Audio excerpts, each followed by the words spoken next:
Hi guys! Welcome back! It's me again, Provincianang Morena. For today's video guys, ay ipapakita ko sa inyo kung paano ko ginawa yung DIY flower in a frame. In my own version to guys, and first time kong gagawin to kasi meron din naman akong na-receive na flowers sa Valentine's Day. So I decided na ilagay ko siya sa frame kapag medyo natuyo na siya. So eto guys, so bumili ako ng frame sa DIY shop. Ang available lang kasi nila na frame is yung maliit. So, enough lang din naman siya sa mga flowers ko. So, ito na guys, naka-ready na yung lahat ng mga kakailanganin ko. So, ayan yung frame. Nabili ko siya sa Mr. DIY ng 183 pesos. Kahit maliit lang siya. So, and then nandyan na yung mga flowers. So, ano na talaga siya, brown. Yung iba naman as is lang yung kulay. And ayan yung mga leaves.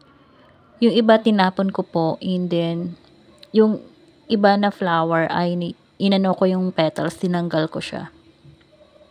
So 12 petals ang naman po yung flowers ko. And then ayan, so ready na. So let's go, gawin na natin guys. So medyo mahirap pala siyang gawin, lalo na first time. So ito guys, tanggalin lang natin yung cover ng frame, and then ilalagay na natin yung mga flowers. So, first try ko ito. So, ayan. Trial and error talaga siya. Kasi hindi ko pa alam kung paano i-arrange. So, kung may, kung creative ka, okay to sa'yo. So, first try. So, ayan. So, inaano ko pa kung alin yung mas magandang gawin or paano sila i-arrange. So, mayroon din akong ilalagay na picture. So, picture ko po yun.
So this is it guys. We need to lock the frame. Just go down. There we go. Something like that. Actually, I don't know how it looks like. So this is it. And 3, 2, 1. Wow. This is it guys. Wow. Oh my god. Oh. Oh, so cute. I love it. So this time guys, I tried again for the second time kasi parang hindi ko masyadong gusto. So gusto ko mag-experiment pa. So inaano ko yung kung gaano ako ka-creative talaga. So nalilibang din naman ako guys. So I enjoy trying in different style.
This is the final guys, and mas gusto ko ito compare dun sa isa or una kong gawa.